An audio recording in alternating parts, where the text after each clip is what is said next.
안녕하세요. 저는 스튜디오 코나라는 회사를 운영하고 있는 백예진이라고 합니다. 저희 회사는 주로 병원 공간 디렉팅과 브랜딩을 같이 진행을 하고 있는 회사이고요. 많은 원장님들과 제가 진행을 하면서 거의 공통적인 질문, 고민들을 되게 많이 하시는 것 같아요. 그래서 오늘은 제가 성공하는 병원과 인테리어의 상관관계에 대해서 꼭 아셔야 되는 부분들을 설명해 드리도록 하겠습니다. 잘 되는 병원 인테리어는 원장님의 진료 방향과 그에 맞는 인테리어 그리고 브랜딩까지 정확한 목적성을 갖고 있습니다. 그리고 잘 안 되는 병원, 망하는 병원은 이게 다 따로따로 돌아요. 그래서 병원 인테리어, 로고, 명함, 기타 진료에 대한 어떤 항목이나 여러 가지 그 결들이 하나도 맞지 않아서 정말 따로따로 노는 경향이 있거든요. 그럴 때 환자가 느낄 때 진료비 책정 자체도 여기는 좀 저렴할 것 같고 여기는 좀 고가를 지불해도 될 것 같은 느낌이 들 것입니다. 이게 약간 신뢰성이랑도 연관이 되나요? 맞아요. 특히 진료를 오래 보신 기존 병원은 사실은 괜찮아요. 관계가 크게 없을 수도 있는데 새로 개원할 경우에는 새로운 환자가 유입이 되잖아요. 맞아요. 그래서 병원의 첫인상, 이게 거의 로비의 디자인이라고 볼 수 있거든요. 네. 그리고 여기서 느껴지는 어떤 분위기, 결, 그리고 가구 배치, 그리고 거기에 구비되어 있는 어떤 브랜딩 요소들이 환자한테 신뢰 영향이 있습니다. 그래서 이 부분들을 이제 온전히 좀 느끼게 해준다면 매출의 극대화가 되고 진료비 책정에 있어서도 좀 높게 책정이 될 수 있는 요소라고 생각을 하고요. 약간 그렇게 생각하시면 될 것 같아요. 우리 호텔 딱 들어가서 로비에 섰을 때부터 그런 서비스들 있잖아요. 다 같은 결로 흐르고 나올 때까지 어떤 서비스를 경험하고 나오는 거랑 본인이 막 셀프로 다 하시고 뭐 그냥 다 따로따로 노는 그런 것들에 대한 건 조금 저가여도 괜찮다고 생각을 하잖아요. 마음속에 어느 정도 가격이 형성되는 것 같아요. 네, 맞아요. 그런 의미에서 인테리어가 중요하네요. 중요합니다. 이제 예쁜 거에 너무 치중을 한 나머지 너무 갔어요. 그래서 간혹 가다가 대기 의자를 너무 불편하게 하거나 아니면 수량을 되게 줄여달라는 경우도 있어요. 되게 갤러리 같은 느낌으로 하시려고. 근데 저는 개인적으로 우리의 목적이 있잖아요. 진료를 해야 하고 많은 환자를 유입을 하는 게 사실은 목적이잖아요. 그래서 그 목적에 부합하게 어느 정도 좀 넓고 편안한 의자들로 배치를 하는 걸 추천드려요. 실제로 불편한 의자로 했다가 많은 컴플레인으로 저한테 재공사를 하신 원장님이 계시거든요.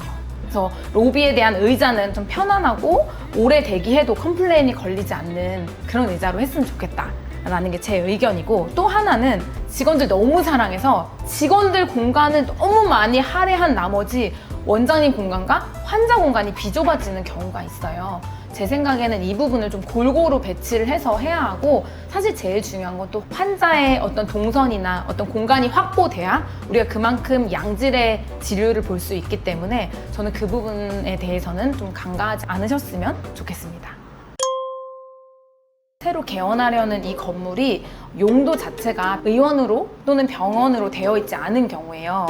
이 경우에는 뭐 장애인 시설도 충족해야 하고 그리고 소방법도 어느 정도 지켜줘야 하는데 기본적으로 건물 자체가 받쳐주지 않는 경우가 있어요. 사실은 이 부분은 인테리어 업체에서 모든 걸 책임져야 한다라는 건 아니지만 그래도 원장님과 같이 협의하셔서 이 부분을 최대한 알아내서 허가를 낼 때에 대한 문제 없게 만들어 드려야 하는데 이 부분을 간과하고 열심히 앞쪽에서 예쁘게 공연을 한 다음에 개원을 못하거나 나중에 법적으로 문제가 생기는 경우가 굉장히 많습니다. 그래서 이런 부분은 꼭 챙기셔야 할 부분이고, 저희는 피부과, 성형외과, 내과, 안과, 소아과 등 정말 다양한 병원을 하고 있고요. 지금은 한 1000병 정도 되는 한방병원을 진행을 하고 있습니다. 그래서 여러 과 진행이 다 가능하고 과의 특성에 맞게 공간 디자인을 진행해드리고 있습니다. 가장 최근에 기억나는 이제 병원은 성형외과였어요. 원장님 아이가 한 20개월 정도 되게 어린 아이가 있으셔서 항상 고민이 되셨대요. 왜냐하면 대기 의자 손님들 있는 데서 아기가 막 놀러 와가지고 이렇게 누워 있을 수도 없고 되게 고민이 많으셔서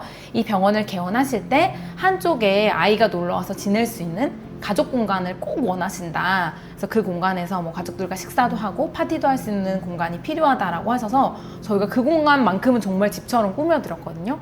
그래서 만족도가 진짜 높으셨고 유니크한 공간들도 병원 속에 넣을 수 있거든요. 그래서 그런 부분들도 좀 생각해 보시면 좋을 것 같습니다.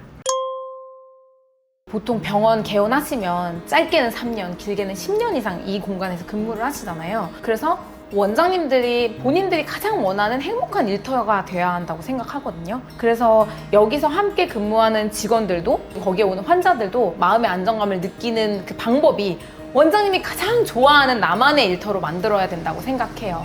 그래서 본인의 어떤 진료 철학도 있으시겠지만 거기에 잘 깃들은 어떤 인테리어적인 요소를 좀 녹여서 이 병원을 함께 완성해 나가야 한다라는 생각을 제가 하고 있습니다. 저는 공간 구성을 할 때, 특히 병원 인테리어 할 때 이 병원을 운영하는 뭐 원장님이 내 동생이라면 또는 이 병원에 가는 환자가 우리 어머니라면 이렇게 생각하고 디자인을 진행을 하고 있어요. 그 공간에서 좋은 경험을 좀 하셨으면 좋겠어요. 물론 병원 공간이라는 곳에 뭐 하루 종일 머물거나 매일매일 가는 공간은 아니지만 그래서 더욱더 그 공간에 가는 한두 시간이라도 정말 힐링을 하고 뭔가 나를 좀 감싸 안아주는 그런 느낌의 공간으로 만들려고 노력을 하고 있습니다. 그래서 그런 관점으로도 원장님들과 많이 소통하고 원장님들의 낭만을 제가 여쭤보는 편이에요. 원장님 어떤 병원 예전부터 꿈꾸셨어요? 이렇게 되게 많이 물어보거든요. 꿈꾸는 일터와 꿈꾸는 어떤 병원에 대한 이미지가 있으실 거잖아요. 그래서 그 병원을 같이 만들어 나간다고 생각해 주시면 되실 것 같습니다. 이런 저의 방향성과 철학에 함께 하실 원장님이라면 저희 스튜디오 코나로 문의 주시면 감사하겠습니다. 감사합니다.